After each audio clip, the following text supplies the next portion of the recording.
there one that got away? Is there a film that you would have liked to have put into? I think the one for you was the Mattei Affair, really, That's right. The Mattei Affair is a film about Enrico Mattei, and this was interesting because when I was teaching film, I would say to the students that I was teaching, can you imagine a more boring subject than the guy who revitalized the petrochemical industry in Italy after the Second World War, you know? It seems only fitting that the godfather of Moviedrome should have the first word and the first choice of film for this channel. That clip was taken from a Q&A that took place recently at the BFI in London. It's part of a season they're currently running dedicated to Moviedrome. They're screening some of the original curated films with Cox's introductions preceding them.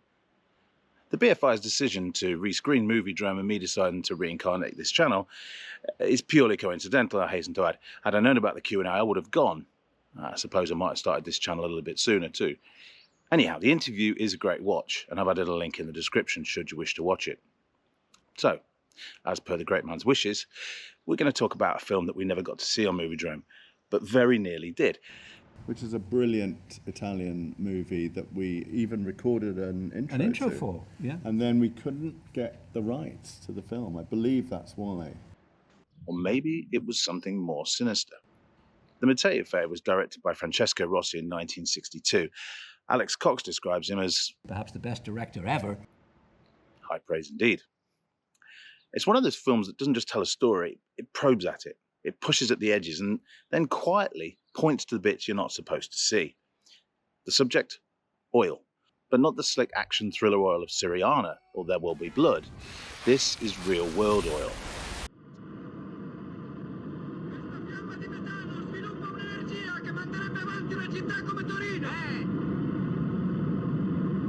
It's about post-war politics, state monopolies, and it centres on a very charismatic Italian industrialist who flew too close to the sun and whose jet plane mysteriously fell out of the sky as a result. His name was Enrico Mattei. You've probably never heard of him. Most people outside of Italy haven't. I certainly hadn't before I decided to do this.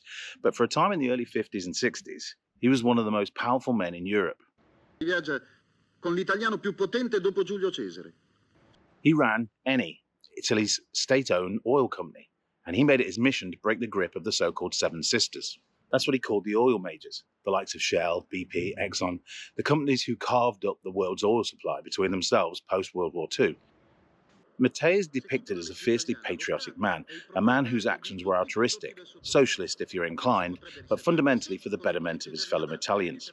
Ebbene si vada pure incontro alla libera iniziativa, ma in quella parte d'Italia al di là della Valle del Po, dove petrolio e metano sono ancora da trovare. Qui è l'azienda dello Stato che si è conquistata i diritti per il mio paese.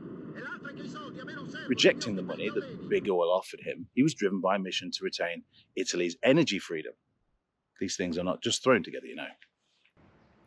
So, he went to Algeria, to Egypt, to Iran, all the places usually bullied by Western oil companies, and he offered them something different, a 50-50 profit split. Training, infrastructure, even help with sovereignty. Now, depending on who you ask, he was either a visionary or a very dangerous man. And in 1962, just as he was gaining serious ground, his private jet exploded on its way to Milan. Official verdict? Pilot error. But Rossi's film, and history for that matter, treat that explanation with deep suspicion. A faulty altimeter, sabotage controls, who knows? This is not a simple biopic. It's part political thriller, part detective story, and part self-examination on Rossi's part. See, Rossi doesn't just show Mattei's life, he shows his own process in trying to understand what happened. Un lavoro per te. Sto studiando un film su Mattei e mi serve la ricostruzione delle 2 giornate che ha passato in Sicilia prima di morire. The film has a circular narrative structure, starting with the aftermath of Mattei's plane crash, then explaining the events that led to it, only to replay the ending, except now the audience has more detail and an enhanced context. But truth be told, the film loops back on itself constantly, with interviews, archive footage, reenactments. You're never quite sure what's real and what's constructed, which is a very honest way to tell a story like this. But you need to keep your wits about you when you're watching it. For example, and here's the really chilling part of the film, while researching the script, Rossi's collaborator, journalist Mauro De Mauro, disappeared. Literally vanished. One day he's working on the Mattei case, the next he's gone. Presumed kidnapped, presumed murdered, presumed by the mafia.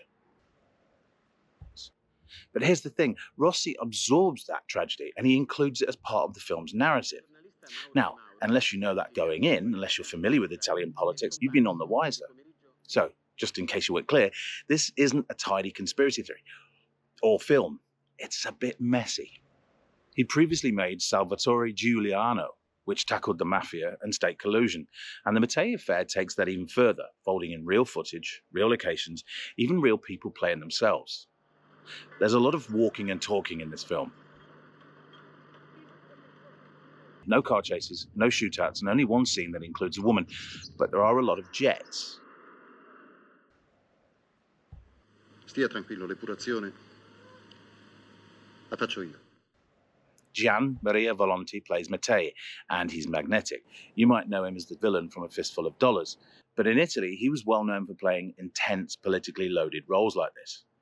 There's a brilliant moment where he sits down with a bunch of American oil executives and cheerfully tells them their business model is colonialist and corrupt, and that he's going to beat them at their own game. That really happened. At one point, the US tried to blacklist Eni, so Mattei responded by cutting a deal with the Soviets at the height of the Cold War. You can just imagine how that went down in Washington, which leads on to another potential theory, that the CIA were involved. Now, if you know anything of Alex Cox's interest and the books he's written, you can understand why he loves this film. Stylistically, it's fascinating. Rossi was part of a movement in Italy called Cine Inchiesta, cinema of inquiry. Not just storytelling, but investigation. And the editing by Ruggero Mastroianni, Marcello's brother, keeps everything slightly off balance, like you're always arriving too late to the truth. Again, on first viewing, it'll have you running to keep up. But don't worry, the key moments are highlighted by a very 1970s synth.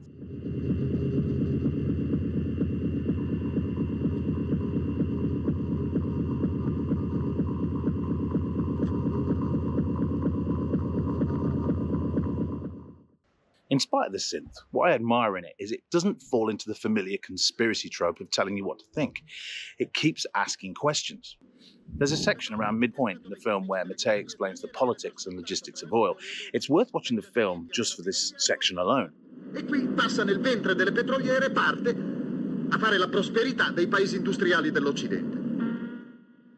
Almost 50 years later, it still resonates. We still live in a world run on oil, where the line between economic policy, intelligence operations, and military action is still thinner than we'd like to admit.